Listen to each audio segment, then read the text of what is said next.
I'm often asked, how did this whole library ministry begin? Well, let me tell you something. I didn't know it was going to be a library ministry. I was like the slowest one to catch on. I knew that my kids enjoyed a particular type of book because I used to do some yard sailing.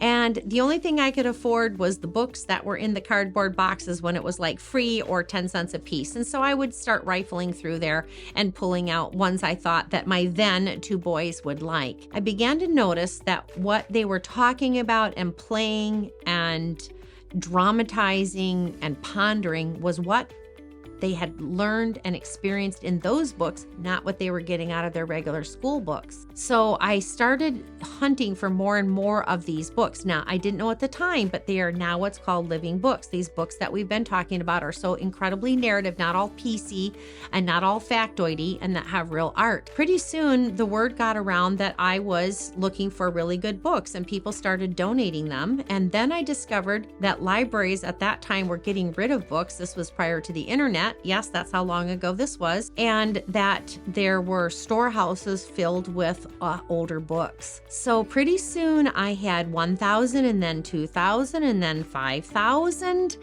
And I didn't know what I was going to do with them all because at that time I had an 877 square foot house. They were piled up so high in my laundry room that I couldn't even open the dryer door. I had to, walk like this and barely open the door and could barely reach into the dryer. And somebody said, you should start a library. And I thought, what? That's crazy. There's already a public library in basically every neighborhood of our town. Why would we need another library? So I put that idea to the side. But in the meantime, as these donations kept coming in, and then I began buying books as I was able, I began to notice how extremely powerful and vivid and impactful they were, as I mentioned earlier. So I was really learning a lot about books. Then someone asked me to come with them to the public library where they lived and asked me to help them find the best books about the topic that they were studying at the time, which happened to be ancient Rome. Well, during this time, I had learned all about the wonderful books about Rome, and so I was ready to help them. But guess what?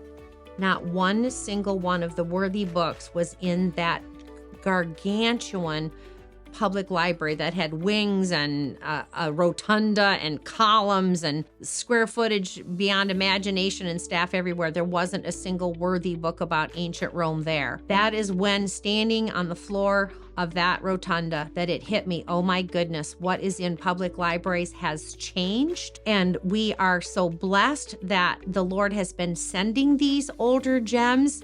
He must have brought them to me for protection and for gathering, for securing, and for lending. That's when everything really began in earnest.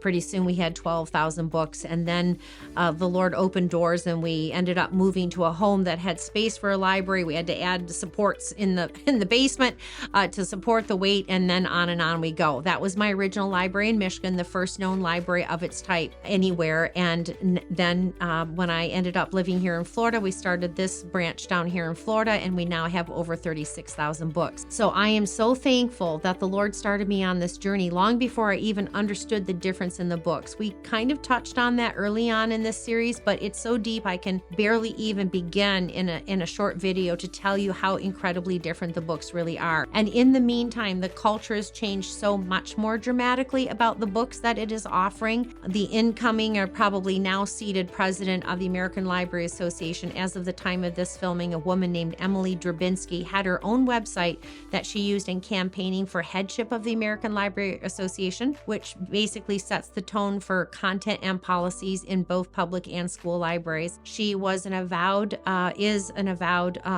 lesbian Marxist, and some of the key elements in her platform for that position were to get serious about climate change, supposedly, as she put it, to finally be accepting of quote unquote gender fluidity. And she said that she wants to end white supremacy Lucy, and she said, and I believe I'm quoting directly, that her goal was that every public library in the United States would become a political mobilization center for the worker class. That's just classic Marxism right there. And one of her overarching goals was to have all the libraries of the globe unite so that there is a single message being offered in libraries. So this is the person who is currently running the American Library Association, and you can imagine that it will change the content. And so therefore it is very important that we be mindful about the books that we are securing and lending to our families, and we are very glad to offer them to you.